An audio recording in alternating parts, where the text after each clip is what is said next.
हम खुश नसीब कितने, प्रभु का मिला सहारा।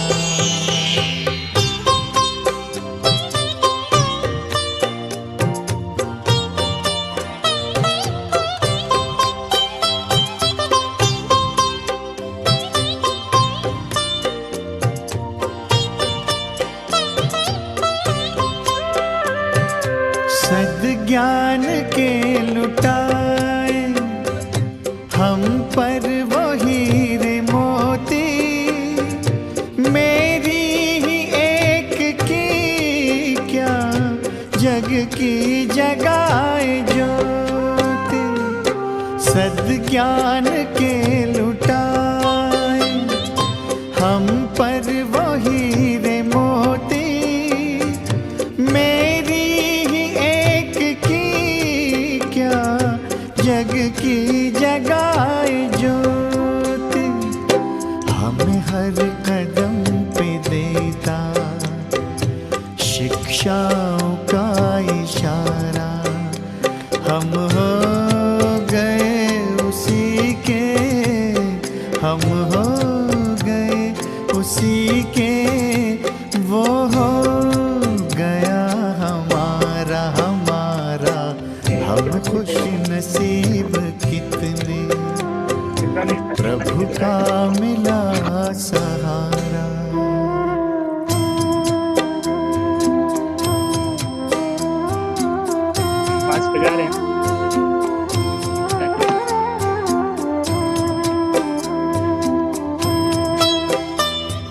नजरों से तूने मेरी तस्वीर है सजाई, जन्मों जन्म की सुंदर तकदीर है बनाई। नजरों से तूने मेरी तस्वीर है सजाई, जन्मों जन्म की सुंदर तकदीर है बनाई। आंगन में मन के मेरे जन्नत को है उतारा, हम हो गए उसी के, हम हो गए उसी के, वो हो गया हमारा हमारा। हम खुश नसीब कितने, प्रभु का मिला सहारा। हम हो गए उसी के, हम हो गए उसी के, वो हो गया हमारा हमारा। हम खुश नसीब कितने, प्रभु का मिला सहारा। हम खुश नसीब कितने, प्रभु का मिला सहारा।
सज गई सूरत हमारी, देवी देवताओं से भी है जो प्यारी, खुशियों भरी जिंदगानी हमारी।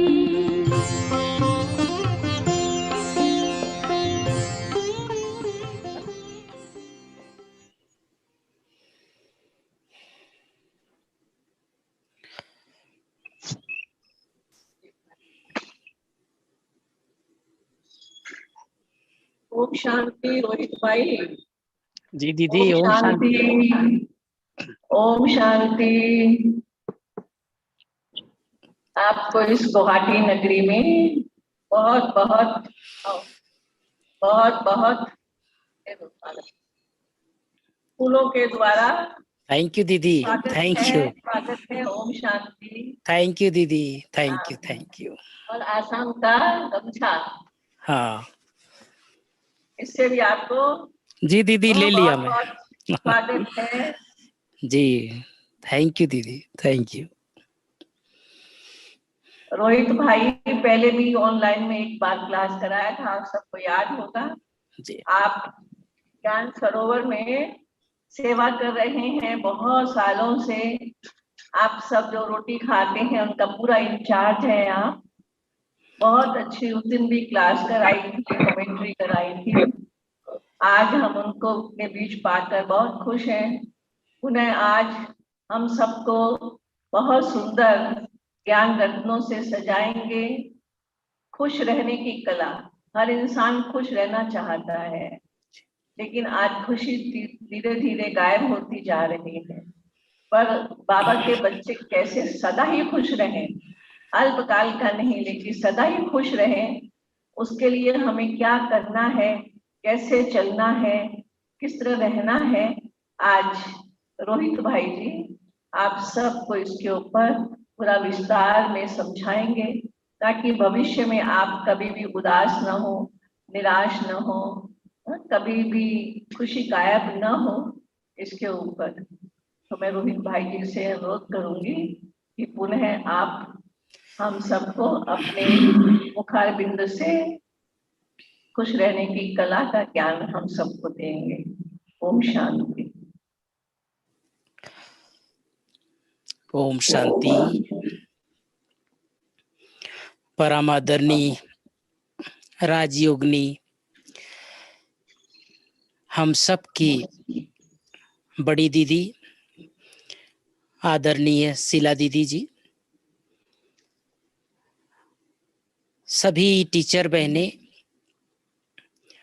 और आज के इस कार्यक्रम से जुड़े हुए गुवाहाटी सब जोन के समस्त भाई एवं बहनें, और साथ ही यूट्यूब के माध्यम से और स्थानों से भी जुड़े हुए समस्त ब्राह्मण कुलभूषण। जब दीदी जी ने मुझे कहा कि आपको गुवाहाटी एक दिन क्लास करानी है, तो सचमुच ये हमारा परम सौभाग्य है कि ऐसे महान आत्मा जो खुद मास्टर ज्ञान के सागर हैं, यज्ञ पिता यज्ञ माता की पालना में पली हुई है, लेकिन हम जैसे छोटे लोगों को भी आप अवसर देती हैं। मैं जब 2006 में पदयात्रा में गया था, तब से दीदी जी को बहुत व्यक्तिगत रूप से अच्छी तरह से जानता हूँ। दीदी की पालना मैंने भी प्राप्त की है, और सचमुच हम देखते हैं दीदी के अंदर बहुत उमंग उत्साह। सबको जो भी मधुबन से जाते हैं, दीदी आपको कोई भूलते नहीं है। तो जैसे आज का विषय है खुशी क्या है, या दूसरे शब्दों में कहें कि वर्तमान समय जो परिस्थिति है, ऐसे विकराल परिस्थिति में हम खुश कैसे रहें। बहुत सुंदर विषय है। सचमुच जैसे दीदी जी ने कहा कि वर्तमान समय लोग खुशी ढूंढ रहे हैं। खुश रहने वाले लोग संसार में कम होते जा रहे हैं और दुखी होने वाले की संख्या बढ़ती जा रही है। लेकिन जब हम बाबा के बनते हैं, जिस दिन भी बाबा के बनते हैं, जिस घड़ी हमें बाबा का ऊपर निश्चय होता है, बाबा अपना बच्चा बनाता है, उसी दिन से ये खजाना हमको मिल जाता है। बाबा के सभी बच्चों का ये अनुभव है कि जब से मैं बाबा का बना या बनी, मेरा जीवन बदल गया। तो सबसे जो खुशी का स्रोत है वो बाबा है। और कई बार आप सबने बाबा की मुरली में सुने होंगे, भगवान को कौन से बच्चे प्रिय हैं?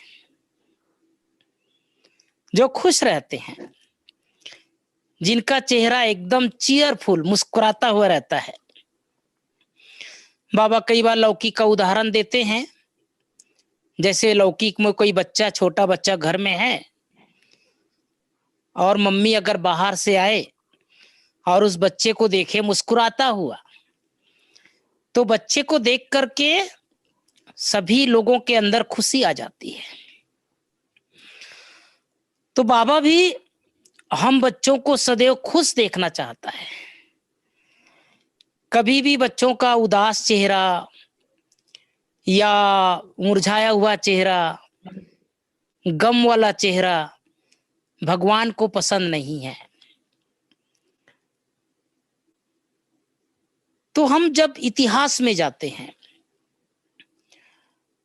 ब्रह्मा बाबा को देखते हैं, बाबा की जीवनी पढ़ते हैं, बाबा ने अपने जीवन में सदैव खुशी को कम नहीं किया। क्योंकि जून मास चल रहा है तो मम्मा की भी बहुत बातें याद आती है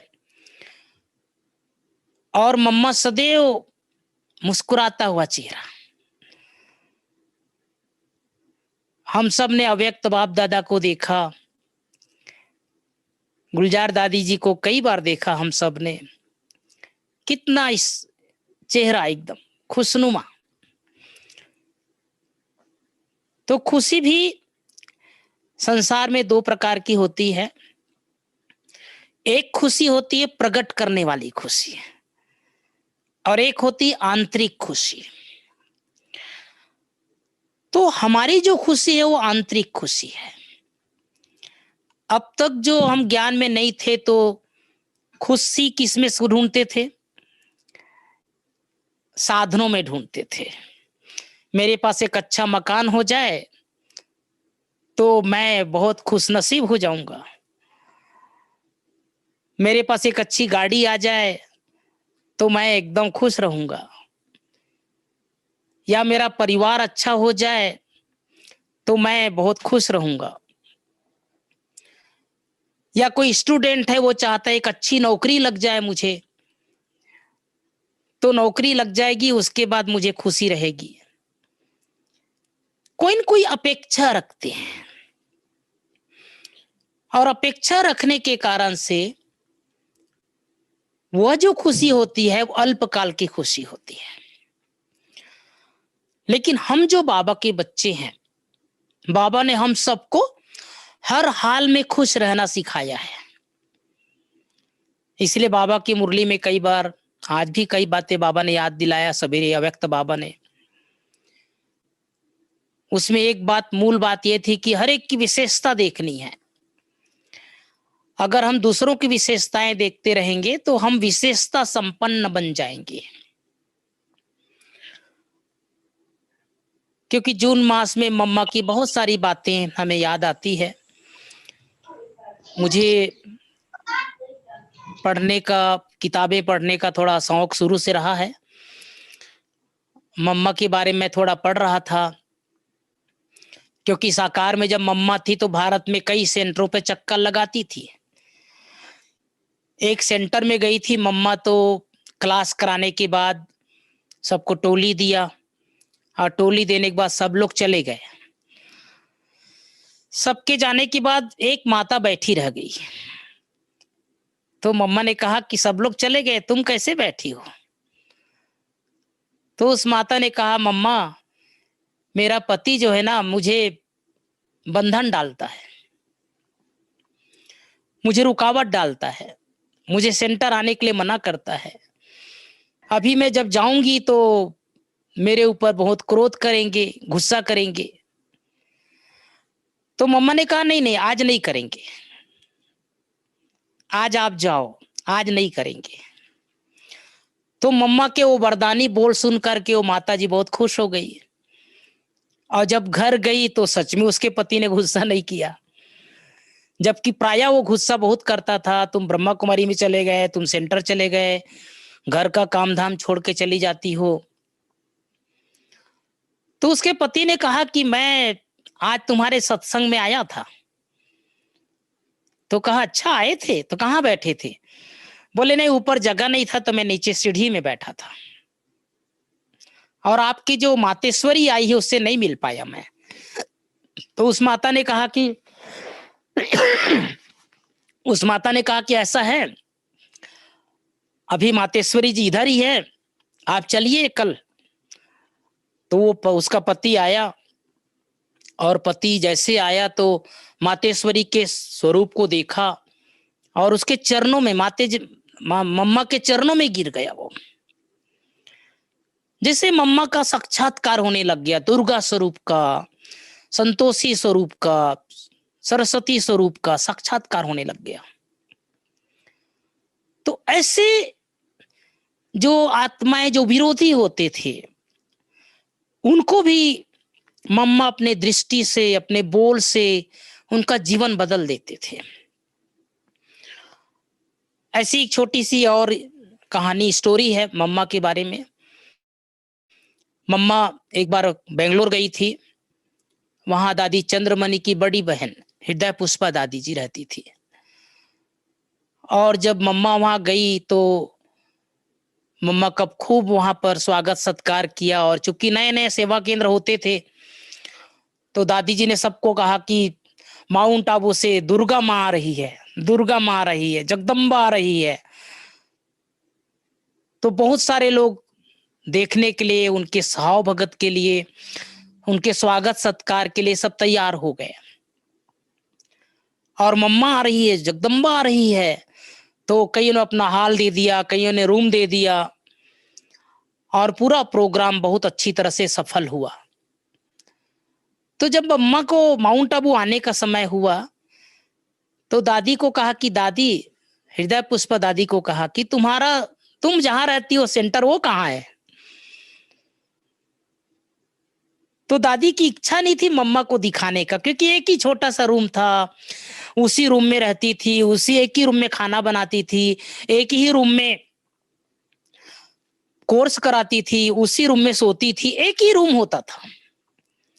तो मम्मा ने जिद किया कि नहीं नहीं, तुम्हारा रूम दिखाओ, तुम्हारा सेंटर दिखाओ, कहाँ है सेंटर जहां तुम रहती हो? तो दादी जी ने उनको लेके गया, दादी मम्मा को लेके गए और दिखाया। तो मम्मा ने कहा कि अरे बाबा ने तो तुम लोगों को राजदुलारी जैसे पाला है, ऐसे कैसे रहती हो छोटे से रूम में? तुम चलो माउंट आबू। बाबा ने कहा है बच्ची को ले आना। तो दादी ने कहा कि मम्मा मैं शेरनी हूं, मैदान से छोड़ करके जाने वाली नहीं हूं, मैं बाबा की सेवा में उपस्थित हूं, रूहानी कमांडर हूं, सेनापति हूं। यहां आत्माओं की जब तक सेवा नहीं करूंगी तब तक मैं कायर जैसे यहां से नहीं जाऊंगी। तो सचमुच हमारी दादियों ने, बड़ों ने साधन को नहीं देखा। आज जो हम कई देखते हैं संसार में, ब्राह्मण परिवार में भी देखते हैं, साधनों में खुशी ढूंढते हैं ना हम। लेकिन हमारे पूर्वजों ने, दादियों ने, बड़े भाइयों ने, दीदियों ने, हमारी दीदी जब आसाम गई तो कितनी त्याग तपस्या करके वहां की आत्माओं को जगाई है। आज जो हम देखते हैं साधन, आज तो गुवाहाटी में बड़े सेंटर बन गए, कई जगह सेंटर बन गए, लेकिन इसके पीछे कितनी दीदी की कुर्बानी है, दीदी की त्याग है, तपस्या है। और वो जो आज हम लोग फल खा रहे हैं ना, खुशी मिल रही है ना हम सबको, इसके पीछे हमारी दीदियों की, दादियों की त्याग तपस्या समाई हुई है। तो खुश रहने के लिए हम सबको 5-6 बातें आप सबके सामने रखूंगा। बाबा के बनने के बाद वर्तमान समय जबकि हम देख रहे हैं कोरोना काल चल रहा है, कई जगह इसके प्रभाव कम हुए और कई जगह अभी भी हैं। संसार के लोग भयभीत हैं, डरे हुए हैं। अभी बाबा का एक संदेश आया था कि अब सबको बताओ कि सत्युग की दुनिया के बारे में बताओ, अज्ञानियों को भी बताओ कि कैसी दुनिया आने वाली है, कैसी स्वर्णिम दुनिया आने वाली है, कैसे लक्ष्मी नारायण की दुनिया आने वाली है, कैसे सोने की दुनिया आने वाली है, राम राज्य आने वाला है। तो उसकी खुशी में रहना है हम सबको। तो अपनी खुशी कायम रखने के लिए सबसे पहली बात, सभी ध्यान देंगे भाई बहने जो सुन रहे हैं, आज के बाद सबसे मुख्य बात है स्व अध्याय, स्टूडेंट लाइफ। देखिए हमारी दीदियों को, दादियों को, बड़ों को, बड़ी दादी को हमने देखा प्रैक्टिकल में, दादी जी 3 बार मुरली पढ़ती थी। खुशी कहां से मिलेगी? खुशी मिलेगी ज्ञान से, खुशी मिलेगी पढ़ाई से। ये आंतरिक पावर है, हमारी अंदर की शक्ति है। तो सबसे मुख्य बात है स्व अध्याय, है ना। ये भक्ति के शब्द हैं, हमारे ऋषि मुनियों ने यह शब्द दिया है, स्व अध्याय, अर्थात कुछ न कुछ पढ़ना है। चाहे बाबा की ज्ञान वीणा पढ़ना है, ज्ञान अमृत पढ़ना है, मुरली पढ़नी है, अव्यक्तवाणी पढ़नी है, बाबा मम्मा की जीवन कहानी पढ़नी है। जब भी समय मिले हमें अपनी स्टूडेंट लाइफ को बना करके रखना है। हमारे बहुत सारे भाई बहन हैं बाबा के बच्चे, वो मुरली के प्रति बहुत जागरूक रहते हैं। मैं तो कई बार दीदी का देखता हूं, आजकल रात को अव्यक्तवाणी सुनाती है, सुबह मुरली सुनाती है। क्यों? इसीलिए ना कि सबकी उन्नति हो, सबका कल्याण हो, सबका भला हो। क्योंकि जब तक हम ज्ञान का श्रवण नहीं करेंगे, ज्ञान को हम अपने जीवन में अपनाएंगे नहीं, क्योंकि हमारा ये जीवन एक दिन का खुशी का नहीं है, 1 घंटे की खुशी का नहीं है। सुबह सुबह हम जो पढ़ाई करते हैं, ईश्वरीय पढ़ाई, भगवान आकर के जो हमको पढ़ाता है मुरली, वो मुरली हमको खुशी प्रदान करता है। आत्मा का भोजन है ना, तो आत्मा का मुख्य भोजन है ईश्वरीय पढ़ाई। बाबा को पढ़ाई का बहुत कदर रहता था। हम सब मुरलियों में सुनते हैं, कोई ट्रेन में सफर कर रहा है तो जाओ बच्चे, बिना मुरली के कैसे रहेगा ये, जाओ पहुंचा के आओ मुरली बच्चे, है ना। तो आजकल तो ये बहुत सारे साधन हो गए हैं।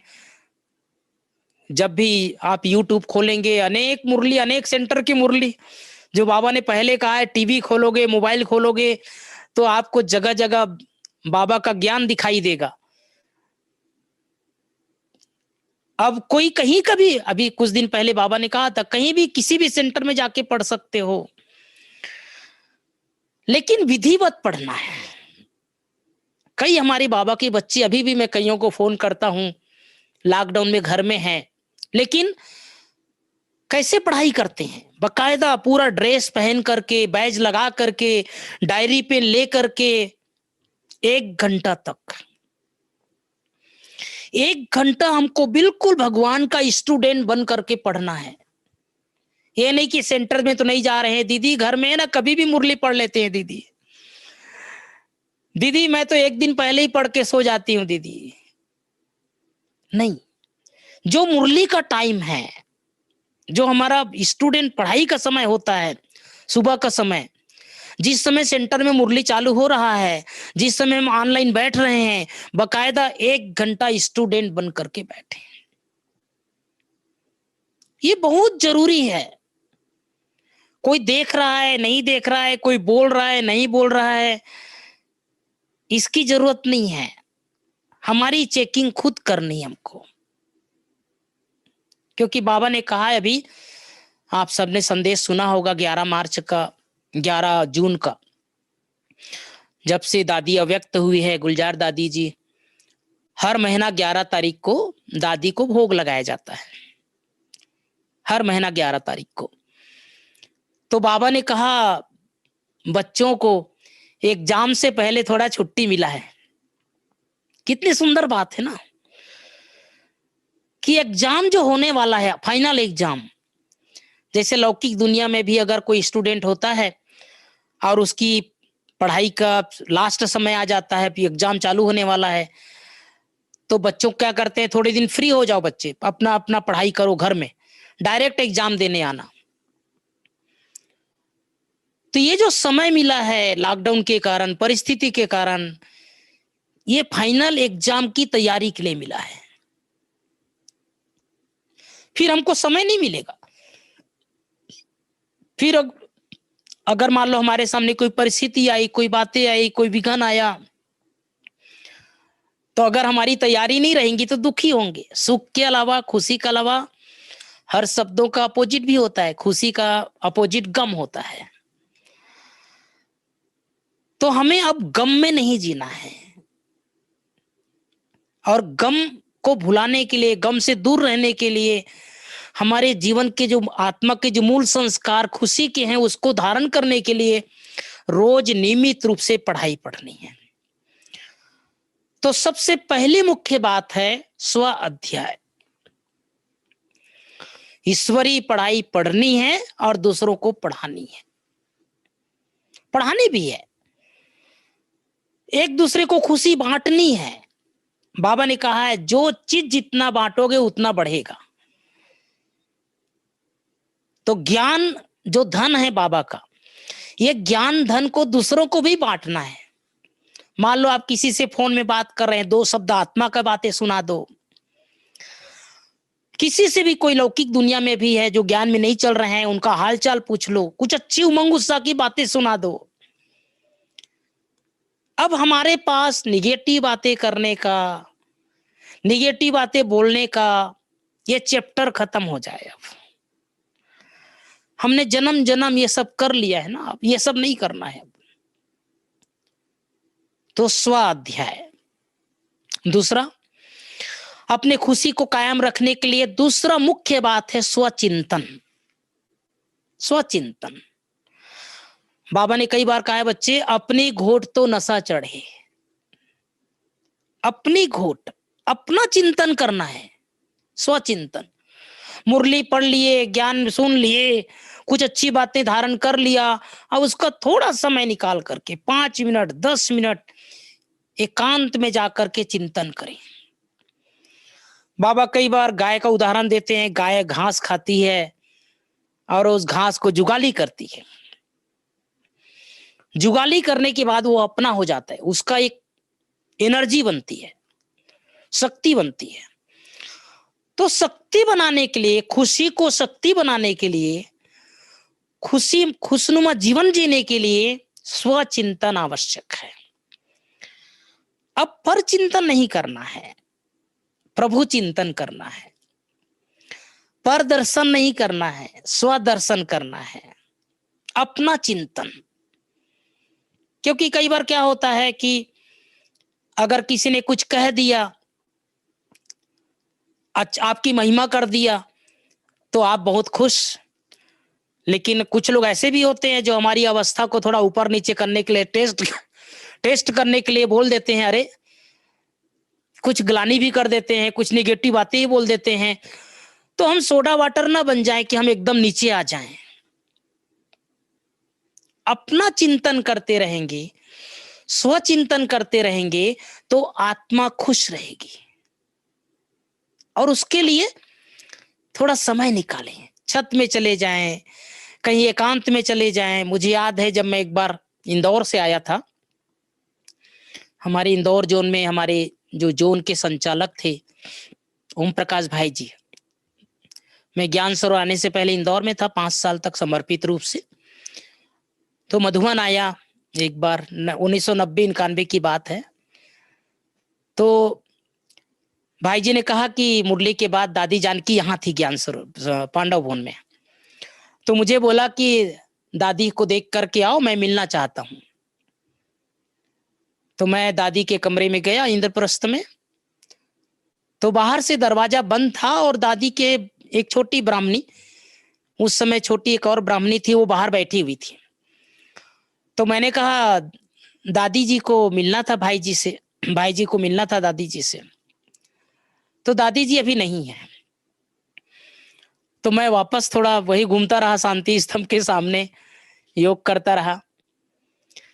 और 10-15 मिनट के बाद दरवाजा बाहर से खोला तो दादी अंदर थी, जानकी दादी जी। मैंने उस दीदी को बोला कि मैंने कहा बहन जी आपने तो कहा दादी नहीं है, दादी तो अंदर थी। तो कहा कि दादी जो है मुरली के बाद 15 मिनट अपने को अकेली कर लेती है, एकांत में चले जाती है, चिंतन करती है। मैंने कहा देखो इतनी बड़ी दादी, इतने सालों तक ज्ञान को अपने जीवन में धारण किए हुए, उसके बावजूद भी इस बात का ध्यान है कि मुझे बाबा की मुरली का चिंतन करना है, अपने को एकांत में रखना है, अपने को अकेले कर लेना है। कितना ध्यान। हम सब जो बाबा के बच्चे हैं, हम सबको भी स्वचिंतन में थोड़ा समय देना है, क्योंकि ये पर चिंतन पर दर्शन, बाबा ने कहा है ये पतन की जड़ है। हमारी जो गिरावट हुई है, आत्मा की जो गिरावट हुई है, वो पर चिंतन के कारण हुई है, पर दर्शन के कारण हुई है। अब बाबा कहते स्वदर्शन घुमाओ, है ना। स्वदर्शन से हमारे बहुत सारी बुराइयां आत्मा की खत्म हो जाएगी। तो पहली मुख्य बात स्वाध्याय, और दूसरी मुख्य बात है स्वचिंतन, स्वयं के बारे में चिंतन। अपने अपने आप को आप उमंग उत्साह दिलाते जाएं, अपने आप को खुशी दिलाते जाएं। अब समय ऐसे आने वाला है, कौन किसको पूछेगा। अभी फिर भी हमारी दीदियां एक एक स्टूडेंट का ध्यान रखती है, फोन करके पूछती है, तबीयत पानी पूछती है, घर का हालचाल पूछती है।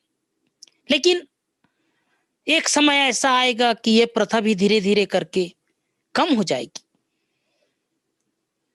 लेकिन जो व्यक्ति, जो आत्मा अपनी स्वचिंतन के माध्यम से स्व स्थिति को अच्छा बनाया होगा, क्योंकि बाबा ने कहा परिस्थिति तो आएगी। अभी हम भले देख रहे हैं कि ये कोरोना काल अब धीरे धीरे के खत्म हो रहा है, लेकिन संसार को बदलना तो है ना। ये धीरे धीरे करके ये प्रथा, क्योंकि सृष्टि परिवर्तन की बेला आगे बढ़ रही है। तो जो आत्माएं अपने संस्कार को खुशी का बना करके रखेंगे, जो आत्माएं हलचल में भी अचल रहेंगी, जो आत्माएं लंबे काल तक आत्मिक स्वरूप का अभ्यास करेंगे, वो आत्मा के संस्कार आगे जाएंगे। क्योंकि ये एक जन्म किया एक दिन की बात नहीं है। ये हमारे संस्कार बन जाए, आत्मा के मूल संस्कार बन जाए। मुझे किसी ने व्हाट्सएप में एक अच्छी बात भेजी थी कि देखो सप्ताह में 7 दिन होता है ना, सोमवार से लेकर के शनिवार तक, रविवार तक। तो एक एक दिन के लिए प्लान बना ले, एक दिन के लिए प्लान बना ले कि मुझे खुश रहना है, गुस्सा नहीं करना है, क्रोध नहीं करना है। एक एक दिन के लिए प्लान बना ले। सोमवार के लिए प्लान बना ले कि आज तो सप्ताह का पहला दिन है, आज तो सोमवार है, आज के दिन मुझे क्रोध नहीं करना है, आज के दिन मुझे दिन भर खुश रहना है। मंगलवार आएगा, अब मंगलवार को सुबह सोच ले कि आज तो मंगल है, आज मुझे किसी प्रकार का अमंगल कार्य नहीं करना है, कोई गम की बात, कोई दुख की बात, खुशी मेरी छीनने वाली बात नहीं करनी, खुश रहना है। बुधवार आएगा, बुधवार को सोच ले कि आज तो ये बुध शुद्ध का दिन है, आज तो मुझे अपनी आत्मा को शुद्ध रखना है, सुबह से सोच ले। गुरुवार आएगा तो गुरुवार को दिन बोलो आज तो सदगुरु का दिन है, आज तो भगवान से वरदान लेने का दिन है, आज के दिन तो मुझे खुश रहना है, आज के दिन क्रोध नहीं करना है, आज के दिन गम नहीं लाना है। अब अगला दिन शुक्रवार आ गया तो शुक्रवार भगवान का शुक्रिया अदा करने का दिन है। आज के दिन पूरा दिन शुक्रिया, बाबा का शुक्रिया, दादियों का शुक्रिया, मम्मा का शुक्रिया, बाप दादा का शुक्रिया, जिसने मुझे ज्ञान मिलाया, जिसने मुझे पालना दी उसका भी शुक्रिया। और शनिवार को यह सोच ले कि आज का दिन शनि को आने नहीं देना है, आज के दिन मुझे इनसे दूर रहना है। शनिवार को वैसे भी शनि अच्छा नहीं माना जाता, तो आज के दिन मुझे प्रतिज्ञा कर लेना है शनिवार को कि ये दिन मुझे गुस्सा नहीं करना है, ये दिन मुझे खुशी में बितानी है। और रविवार को सोच ले आज तो छुट्टी का दिन है, तो सोमवार से लेकर के रविवार तक 7 ही दिन होता है। ये 7 दिन ही पूरे हमारे जीवन के साथ घूमता है, तो 7 दिन के लिए प्लान बना लें। तो दूसरी मुख्य बात है स्वचिंतन। और खुश रहने के लिए तीसरी बहुत महत्वपूर्ण बात है, हम सबको सेवा में बिताना है।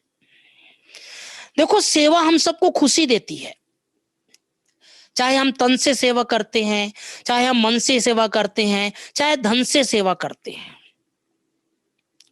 आज बाबा के घर में कोई गरीब माता सब्जी लाके रख देता है, उसको खुशी होती है, मैंने भगवान के घर में दिया। आज बाबा के घर में कोई चावल ला देता है, कोई दूध ला देता है, कोई अनाज ला देता है,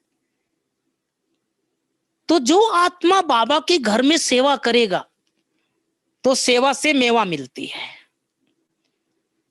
तो खुश कैसे रहेंगे? अब जो आत्मा सेवा ही नहीं करेगा वो कहेगा मुझे खुश रहना है, खुश नहीं रह सकता। फिर वो जो भी बाबा घर में, आज कई हमारे ब्राह्मण परिवार में हैं जिन लोगों ने अपना जमीन दे दिया, कईयों ने अपना बना बनाया मकान दे दिया, कईयों ने गाड़ी दे दी, लेकिन इसका यह मतलब नहीं कि उसका कम हो गया। हमने देखा बाबा के बच्चे, दीदी को तो बहुत अनुभव है इस चीजों का, कि जिसने दिया उसका कई गुना बढ़ के इसी जन्म में मिल गया, इसी जन्म में मिल गया। मैं कभी कभी हंसी में सुनाता हूं, बाबा के जो ज्ञान में चलने के बाद जो बाबा के श्रीमत पर चल रहा है, वो कोई भी बच्चा गरीब नहीं हुआ है। और इसलिए कहते हैं धन दिए धन न खुटे। जिसने धन दिया वो 84 जन्म के लिए धनवान बन गया। जिसने मकान दे दिया वो भगवान को बांध लिया, 84 जन्म के लिए बांध लिया। जिसने अपना तन दे दिया वो 84 जन्म के लिए भगवान से अच्छी काया पाने का वरदान प्राप्त कर लिया। तो ये तीसरी मुख्य बात है, खुश रहने के लिए सेवा। क्यों बाबा के घर में आज आत्माएं जो है सेवा करती है, और सेवा कोई छोटी बड़ी नहीं होती है, और सेवा दिखाने की चीज भी नहीं है ना। कई हम बाबा के बच्चे ऐसे होते हैं जो सेवा करेंगे लेकिन कच्चा फल खाने की इच्छा रखते हैं, है ना। कई बार बाबा कहते हैं बच्चे कच्चा फल खाने से फिर उसका जो पुण्य है वो कम हो जाता है। ऐसे कई गुप्त रतन है बाबा के भक्ति में, कहते हैं एक हाथ से दो तो दूसरे हाथ को पता नहीं चलना चाहिए। तो बाबा के यज्ञ में हम जो सेवा करते हैं, अब हमारे यहाँ ज्ञान सरोवर में कई विंग के प्रोग्राम चलते हैं। मैं हंसी की बात सुना देता हूँ आप सबको। बहुत सारे नानबी के आते हैं। अब हम लोग के चेहरे की खुशी को देखते हैं, मुस्कुराता हुआ देखते हैं, तो कई लोग पूछते हैं आप लोगों को कितना पेमेंट मिलता है। अब हम जो समर्पित हैं, हमें पता है कि हम लोगों को तो कोई ऐसा स्थूल पेमेंट नहीं मिलता है, लेकिन हम हंसी में कह देते हैं कि हम लोग को इतना मिलता है कि हम लोग गिनती नहीं कर पाते हैं। तो हम पूछते हैं कि आपको ऐसा क्यों लग रहा है कि आप हमको यहाँ पेमेंट मिलता है, तो कहते हैं आप लोगों के चेहरे में इतनी खुशी कैसे रहती है। हम दुनिया में देखते हैं लोगों का चेहरा उतरा हुआ, मुरझाया हुआ, उदासी, निराश, लेकिन हम जब से यहाँ पर हैं, 5 दिन 10 दिन से वहां पर हैं, लेकिन आप लोग सदैव मुस्कुराते रहते हो। हमारे मुस्कुराते हुए चेहरे से लोगों को हमारी खुशी झलकती है। ये जो प्राप्ति है ना, वो दिखता है लोगों को। तो तीसरी बात है हमें सेवा। और चौथी, अपने जीवन में सदैव खुश रहने के लिए ड्रामा के ऊपर अचल अडोल रहना है। अचल अडोल। कई बातें आएगी जीवन में, लेकिन अगर हमारा ड्रामा का यथार्थ ज्ञान है, हमें यथार्थ निश्चय है ना, बाबा कहते हैं बाप के ऊपर, परिवार के ऊपर, अपने ऊपर और ड्रामा के ऊपर संपूर्ण निश्चय होना चाहिए। तो जिस आत्मा को ड्रामा के ऊपर अटल निश्चय है, वो खुशी को दूर नहीं कर सकता। वो क्यों, क्या, कैसे, मेरे साथ ही ऐसा क्यों। तो ड्रामा का ज्ञान हमें पक्का होना चाहिए। कई बार ऐसे मन में प्रश्न उठता है कि मेरे ही पार्ट में, मेरे ही ड्रामा में ऐसा क्यों है, मैं इस घर में क्यों जन्म ली, मेरे परिवार में ये क्यों आ गए। तो क्यों, क्या, ये टेढ़ा बांका प्रश्न नहीं। जो हैं जैसे हैं हम अच्छे हैं।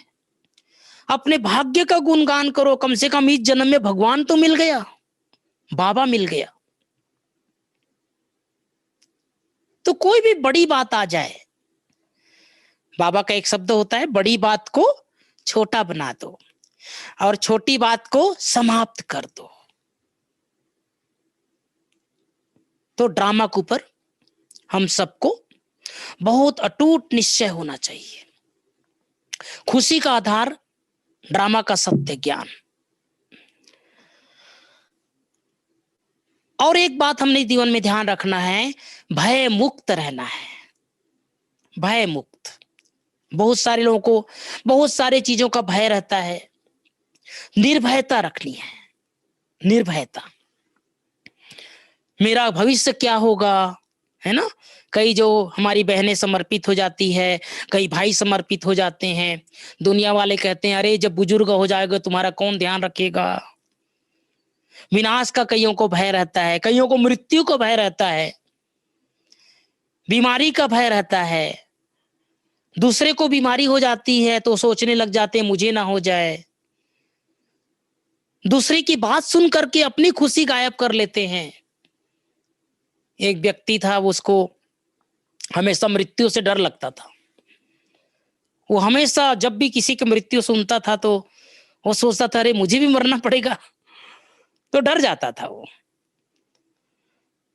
तो कईयों से पूछा मुझे मृत्यु से निर्भय बनना है, मृत्यु के डर से निकलना है, क्या करना पड़ेगा। तो सबने कहा भाई ये तो आखिर अटूट अटूट सत्य है ये। आखिर जो इस संसार में जन्म लिया है उसको तो मरना तो पड़ेगा ही। नहीं फिर भी इसका भय मुझे खत्म करना है। तो किसी ने कहा एक ज्योतिषी उसके पास चले जाओ। ज्योतिषी के पास जाकर के बोला ज्योतिषी महाराज मुझे अपने मृत्यु से बहुत डर लगता है, ये मृत्यु के डर से निकाल दो मुझे। तो ज्योतिषी ने कहा कि भाई ये तो अवश्यम भावी है, जन्म मृत्यु हार जीत एक खेल है। नहीं मुझे बहुत डर लगता है, किसी की मृत्यु के बारे में सुनता हूँ, पड़ोसी की मृत्यु के बारे में सुनता हूँ या अपने बारे में सोचता हूँ तो मुझे बहुत डर लग जाता है। कुछ रास्ता बताओ, बहुत आप भावना से आपके पास आया हूं। तो उसने कहा कि ऐसा करो, आप यमराज को एक बार आराधना कर लो, यमदूत को। तो उसने यमदूत को यमराज की आराधना करने के लिए, साधना करने के लिए, तपस्या करने के लिए, उसको प्रसन्न करने के लिए बैठ गया। अब बैठ गया, उसके बाद 21 दिन तक तपस्या करता रहा, उसका मंत्र जाप करता रहा। आखिर एक दिन यमराज प्रकट हो गए। उसने कहा कि मुझे तो लोग, मेरे से लोग डरते हैं, कोई मुझे याद नहीं करता है, तुमने याद कैसे किया मेरे को? तो कहा कि यमराज जी, यमदूत जी, मुझे मृत्यु से बहुत डर लगता है। तो कहा ये तो मेरा काम ही है, मेरा ड्यूटी है, ये लोग जो मर जाते हैं उसको मैं यहां से लेके जाता हूं ऊपर, ये तो मेरी सेवा है। बोले नहीं नहीं, आप कुछ करो, कुछ इशारा दो, कुछ डायरेक्शन दे दो, व्हाट्सअप कर देना, आप पहले बता देना कि मुझे लेके जाना है। तो कहा मेरा लोक में कोई ईमेल थोड़ी चलता है, ऑनलाइन थोड़ी चलता है, मेरे पास कोई मोबाइल नहीं है। ये इतना जरूर है, मैं आपको इशारा दे दूंगा। अब वो बेचारा व्यक्ति बहुत खुश हो गया कि यमराज जो है मुझे इशारा देगा, अब बिना इशारे दिए लेके नहीं जाएगा मुझे। अब वो जब 50 साल का था तब उसने तपस्या किया था, अब 70 साल का हो गया। अब वो निश्चिंत था कि यमराज मेरे को बताएगा। 70 का हो गया, 75 का हो गया, 80 का हो गया। वो सोचने लगा कि यमराज तो आप अभी तक इशारा दिया नहीं, मैसेज किया नहीं मेरे को। एक दिन सुबह सुबह 5 बजे यमदूत आ गया, कहा कि चलो तुम्हारा टाइम हो गया। बोले अरे तुमने तो कहा था कि मैं आपको व्हाट्सएप करूंगा, मैसेज करूंगा, बताऊंगा, इशारा करूंगा। तो कहा कि मेरे पास कोई मोबाइल थोड़ी इशारा करूंगा, मैंने आपको बहुत इशारा किया, आपने मेरा इशारा समझा नहीं। तो बोले क्या इशारा किया? बोले सबसे पहले आपका बाल मैंने पका दिया, सिर का बाल सफेद कर दिया, लेकिन आप इतना होशियार निकले कि उसको काला कर लिया। उसके बाद आपके कान को सुनाई देना बंद करवा दिया, वो दूसरा इशारा किया, तो आपने कान में मशीन लगा लिया। फिर आपकी आंख को मैंने रोशनी कम कर दिया, तो आपने रोशनी बढ़ाने के लिए ऑपरेशन कर लिया और चश्मा लगा लिया। फिर कहा कि आपके दांत को मैंने झड़ा दिया, तो आपने डुप्लीकेट दांत लगा लिया। चलो इतना होने के बाद मैंने आपके हार्ट को थोड़ा कमजोर किया, तो हार्ट को भी अच्छा करने के लिए बाईपास सर्जरी करा लिया। अब आपके घुटने प्रॉब्लम करना शुरू कर दिया, इशारा ये भी दिया कि तुम चल नहीं पा रहे हो, तो आपने उसका भी रिप्लेसमेंट होता है आजकल 15 साल 20 साल के लिए, वो भी कर लिया। अब तुम्हारा टाइम पूरा हो गया, तुमको जाना पड़ेगा। तो भाइयों बहनों, ये हम सबको ये संसार से जाना तो है, और ये इंडिकेट है, इशारा है, भगवान इशारा कर रहा है। ये जो अलग अलग प्रकार की बीमारियां आ रही है, संसार में विघन आ रहे हैं, परिस्थिति बिगड़ रही है, ये बाबा ने बहुत पहले बोला हुआ है। अब हमें हर हाल में खुश रहने के संस्कार को धारण करके फिर यहां से वो आत्मा संपूर्ण होकर के जाए बाबा के पास। इसलिए हर परिस्थिति में मृत्यु से डर नहीं। जानकी दादी ने एक बार कहा था, सभा में कहा था, संसार में अगर कोई सबसे ज्यादा निर्भय है तो बीके हैं। लेकिन आज हम ब्राह्मणों में भी देखते हैं कई आत्माएं छोटी छोटी बातों से डर जाते हैं। तो जहां डर है वहां खुशी नहीं रहेगी। इसलिए निर्भय बनना है, खुश रहने के लिए निर्भय बनना है। और अपने जीवन में ब्राह्मण बनने के बाद, बाबा के बनने के बाद अपनी दिनचर्या को एक्यूरेट रखना है। हम सब ने बाबा के बारे में सुना है, मम्मा के बारे में सुना है, अपनी दिनचर्या व्यवस्थित। तो जो आत्मा अपनी दिनचर्या को व्यवस्थित करके रखता है, सुबह से लेकर शाम तक एक्यूरेट दिनचर्या, अमृत बेला उठना है मने उठना है, मुरली सुननी है मने सुननी है, सोमान का अभ्यास करना है मना करना है, बाबा की याद में 4 घंटा रहना है मना रहना ही है। 1 घंटा साइलेंस में बिताना है, मना बिताना है। शाम को आधा घंटा 1 घंटा संसार की आत्माओं को सकाश देना है, ये देना है। तो अपनी दिनचर्या को बहुत एक्यूरेट, आज का काम कल पर ना छोड़े। कई इसलिए दुखी होते हैं, खुशी इसलिए नहीं रहती है, बहुत सारा काम पेंडिंग करके रख देते हैं। कल कल कल करेंगे, कल करेंगे, कल करेंगे। कई भाई बहनों का आदत होता है, कमरे में भी कोई छोटा मोटा भी काम रहेगा ना तो कल कर लेंगे, बेडशीट भी चेंज करना है तो कल कर लेंगे, टालते रहते हैं। लेकिन अब हमारे अंदर इतना उमंग उत्साह हो, हम अपनी दिनचर्या में इतना एक्यूरेट हो कि उसको आज का काम कल पर ना टालें, है ना। बाबा जैसे ब्रह्मा बाबा के बारे में सुनते हैं, अभी करो बच्चे, आज ही करो। इतना उमंग उत्साह रहता था बाबा को, अब भी करो, इसी समय करो, अब भी जाओ बच्चे, है ना। 1 दिन के लिए दादियां आती थी मधुबन, अरे जाओ बच्चे, 1 दिन हो गया ना, जाओ सेवा में जाओ। ऐसे हम सबको भी अपनी रेगुलर दिनचर्या में खुश रहने के लिए कुछ टिप्स अपने अंदर रखना है। मैं छोटी छोटी 4-5 बातें आप सबको दिनचर्या को प्रमाण बता देता हूं। सुबह उठते ही कल से करना, आंख खुलते ही पहला संकल्प करना, बाबा और मम्मा मेरे सामने खड़े हैं। कितना सुंदर सीन लगेगा, कितना सुंदर दृश्य लगेगा कि भगवान मेरे सामने खड़े हैं। भक्ति में लोग कहते हैं लोग भगवान के सामने जाते हैं, लेकिन हमारे सामने भगवान आके खड़ा है, बाबा आकर के खड़ा है। वो दृष्टि दे रहे हैं, मुझे वाइब्रेशन दे रहे हैं, मुझे वरदान दे रहे हैं। कल से ये सब करना सभी। आंख खुलते ही मेरा बाबा, मीठा बाबा, प्यारा बाबा, वाह बाबा वाह, वाह ड्रामा वाह, वाह रे मैं।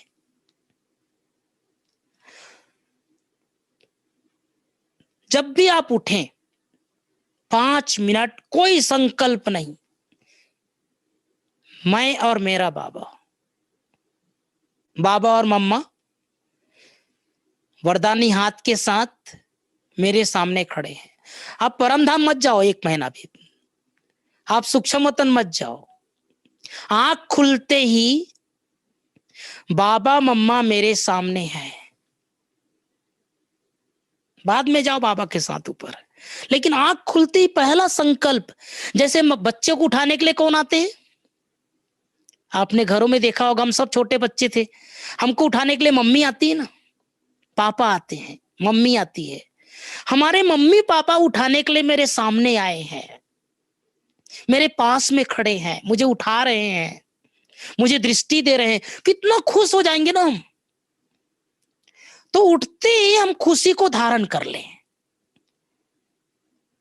आंख खुलते ही भगवान का दर्शन कर ले, भगवान का दीदार कर ले, भगवान की छवि को अपने हृदय में उतार ले।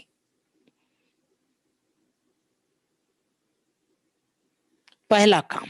दूसरा, कोई न कोई सोमान याद रख ले। मैं एक महान आत्मा हूं, मैं पूर्वज हूं, मैं परम पवित्र आत्मा हूं, मैं खुश नसीब हूं।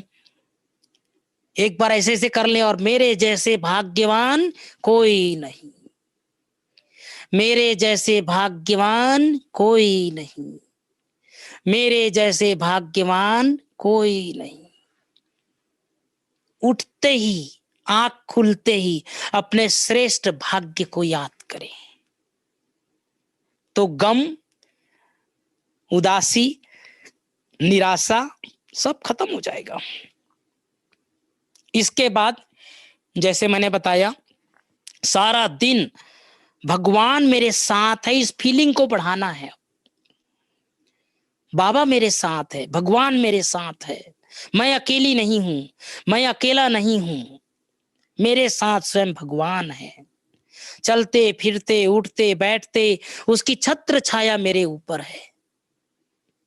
ये एनर्जी, आध्यात्मिक ऊर्जा है ना। कई लोग कहते हैं कि ये दीदियों को कौन चला रहा है। हमारी दीदी, मैंने देखा शीला दीदी को, इतनी उम्र में भी इतनी एनर्जी कहाँ से आती है। ये पावर हाउस से जुड़े रहते हैं ना, वो सुप्रीम पावर हाउस जो शिव बाबा सर्वशक्तिमान से जुड़े रहते हैं, इसलिए इतनी शक्ति आती है। तो हम सबको भी ऐसे मास्टर सर्वशक्तिवान बनना है। और सारा दिन सोमान का अभ्यास, हर घंटा 1 मिनट शरीर से डिटैच होने का अभ्यास करेंगे ना सभी गुवाहाटी के भाई बहने। हर घंटा 1 मिनट, 1 मिनट तो टाइम है ना सबके पास। हर घंटा 1 मिनट इस शरीर से डिटैच होकर के परमधाम बाबा के पास, मजा आएगा आपको।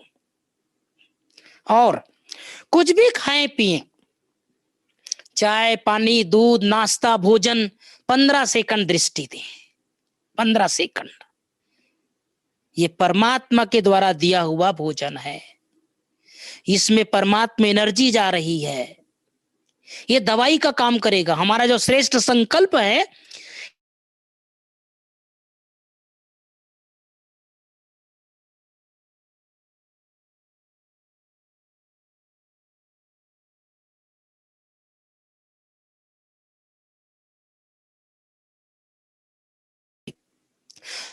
तो पहला उठते ही मम्मा बाबा का दर्शन, सोमान, हर घंटा 1 मिनट शरीर से डिटैच, और जो कुछ भी खाएं पिए 15 सेकंड दृष्टि। और शाम को नियम बना ले, आधा घंटा संसार की आत्माओं को वाइब्रेशन दे, जो दुखी है, अशांत है, पीड़ित है, सबको सकाश दे। तो ये जितना हम दान करेंगे, शक्तियों का दान करेंगे, उतना हमारी आत्मा में शक्ति आएगी और वो शक्ति खुशी प्रदान करेगी। और रात को सोने से पहले 5 मिनट, डायरेक्ट जाके नहीं सोना है पलंग में, 5 मिनट बैठे, दिन भर की बातों को याद करें। कुछ भी छोटी मोटी बातें हुई, कुछ गलती हुई, कुछ भूल हुई, सब बाबा को सुना दें। सब कुछ बेफिक्र हो करके, सब फिक्र दे करके ब्रह्मा बाबा की गोद में जाकर के बैठ करके सोए, माँ के गोद में सोए।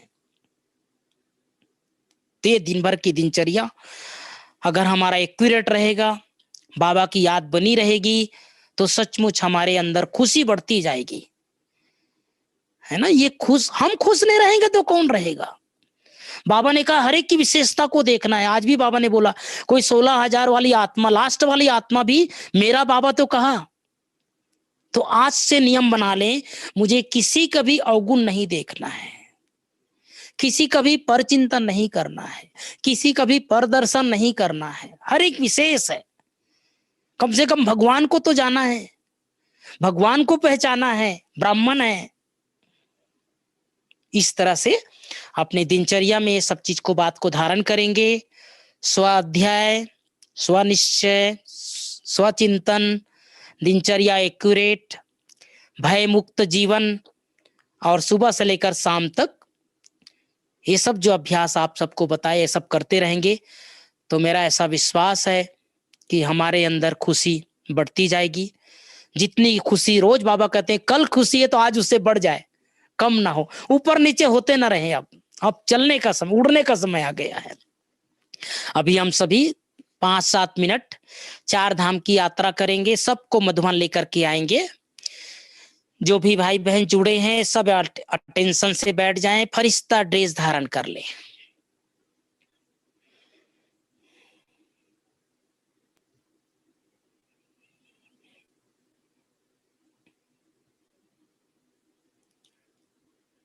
आत्मिक स्वरूप में स्थित हो जाएं।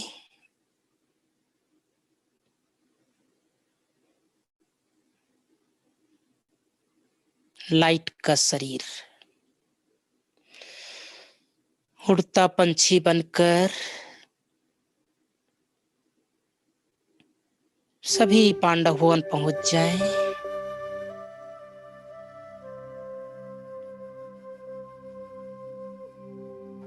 हम सभी का अपना प्यारा मधुबन,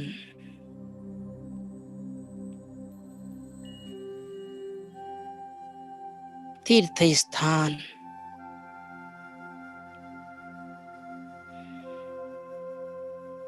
बाबा के कमरे में पहुंच जाएं सभी।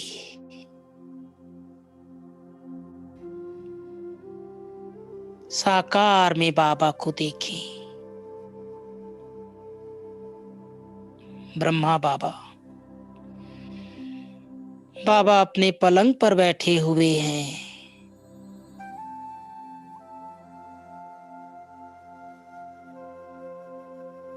दृष्टि ले, रूहानी दृष्टि, शक्तिशाली दृष्टि।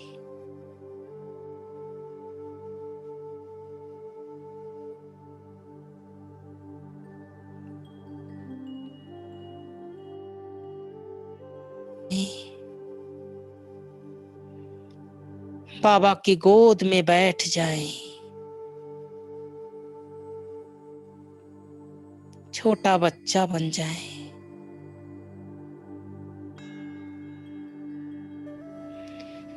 बाबा की बाहों में समा जाएं।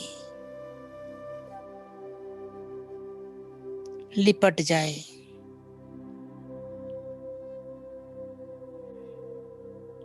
बाबा अपना वरदानी हाथ मेरे सर पर रख दिए। अनुभव करे सभी।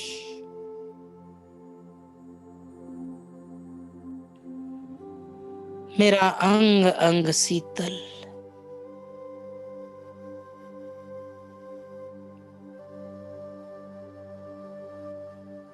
बाबा मेरे गालों को सहला रहे हैं। पीठ पर हाथ फेर रहे हैं।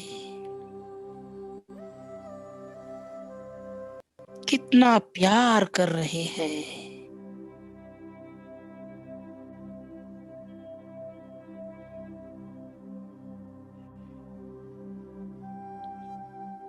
बाबा वरदान दे रहा है बच्चे, बाप समान भव। बाप समान भव।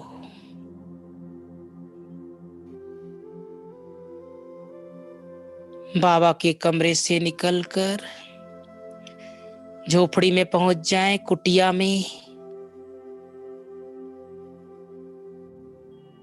बाबा लाल लाल अक्षरों से पत्र लिख रहे हैं।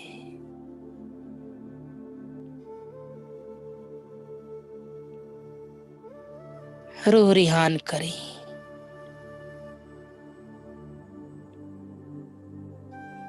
बाबा से बातचीत करें।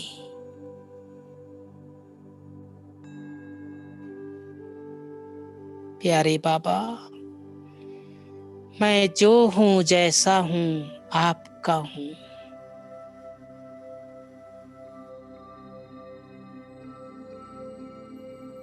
बाबा भी कह रहे हैं बच्चे, तुम जो हो जैसे हो मेरे हो।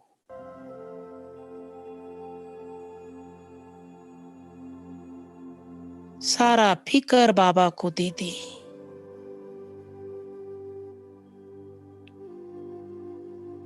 कितना श्रेष्ठ मेरा भाग्य है। मैं भगवान के साथ बैठा हूं।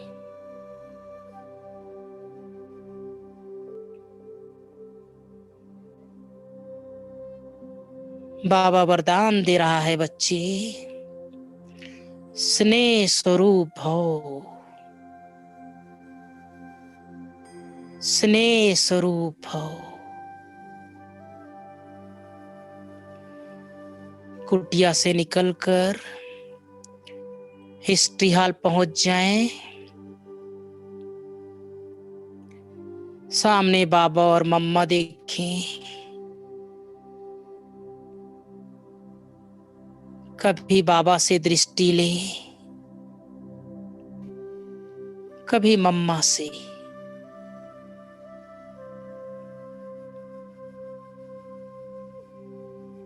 अपने श्रेष्ठ भाग्य को याद करें। इस संसार का पहला पत्ता आदि देव श्री कृष्ण की आत्मा मेरे सामने है। आदि देवी जगत माता मातेश्वरी मुझे अपने नजरों से निहाल कर रही है।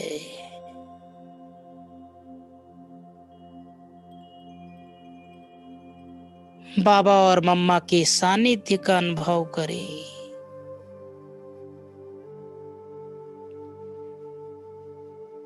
बाबा वरदान दे रहा है, बच्चे समर्थ आत्मा भव, समर्थ आत्मा भव।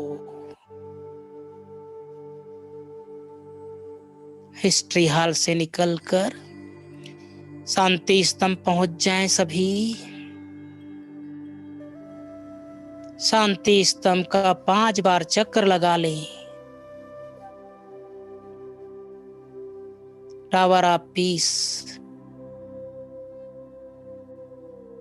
Tower of knowledge, tower of might, tower of purity.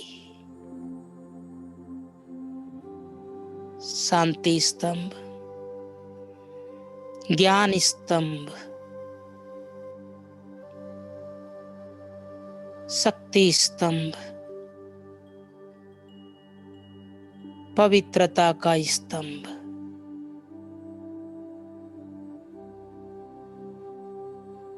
बाबा से शांति एवं शक्ति निरंतर आ रही है।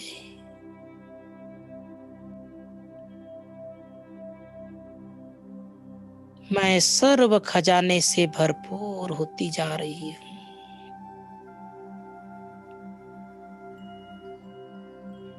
बाबा वरदान दे रहा है, बच्ची शक्तिशाली आत्मा भव,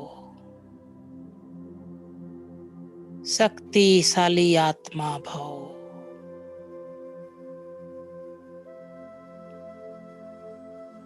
शांति स्तंभ से उड़ता पंछी बनकर सारे विश्व की आत्माओं के ऊपर लाइट एवं माइट फैलाता हुआ अपने अपने देह में प्रवेश कर ले। इस संकल्प के साथ मैं बहुत भाग्यवान हूं, मैं खुशनसीब आत्मा हूं, मेरे जैसा भाग्यवान कोई नहीं। मैं मास्टर सर्वशक्तिवान हूं।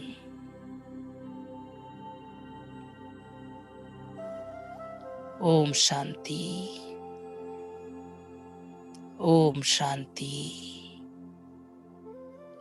ओम शांति।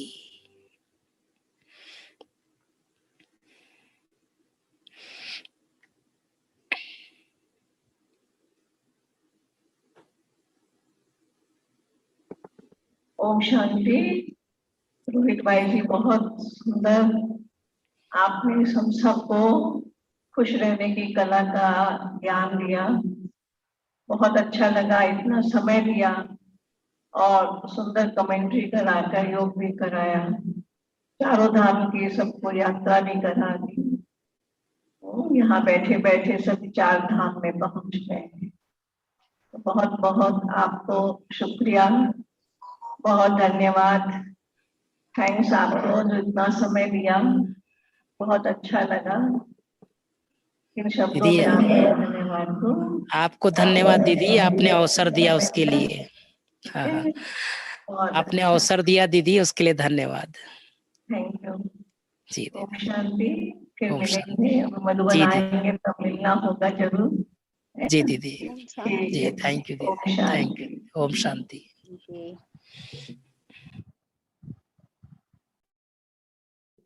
मन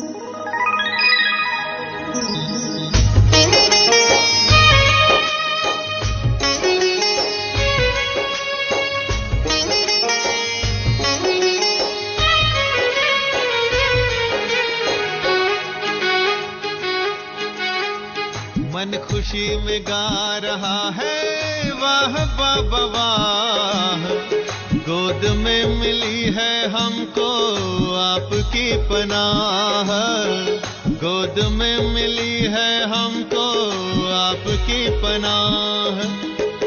मन खुशी में गा रहा है वाह बाबा वाह, गोद में मिली है हमको आपकी पनाह, गोद में मिली है हमको आपकी पनाह। वाह बाबा वाह बाबा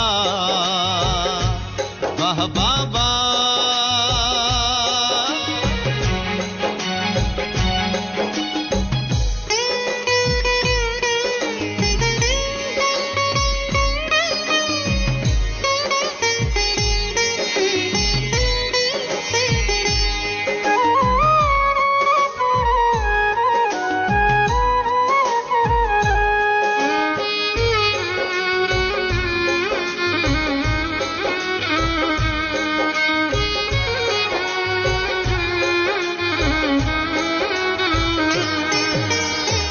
नैनों में है दिव्य नजारे, मन में मौजों की लहरें, आनंद सागर में हम उतर गए गहरे।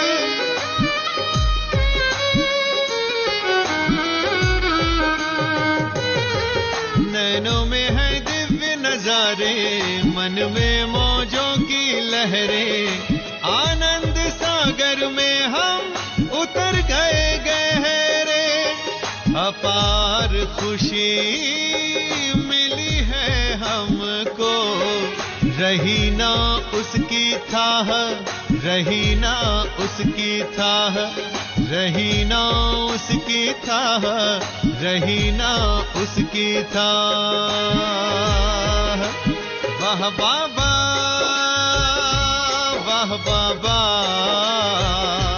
वाह बाबा।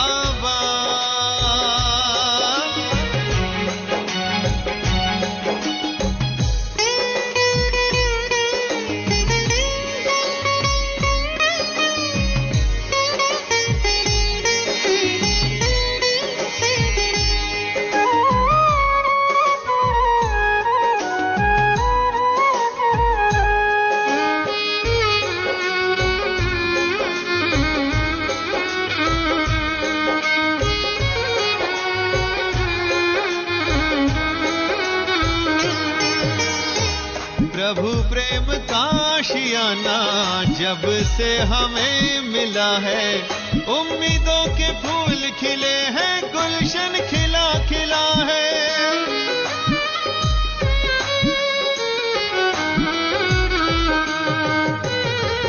प्रभु प्रेम का आशियाना जब से हमें मिला है, उम्मीदों के फूल खिले हैं, गुलशन खिला खिला है।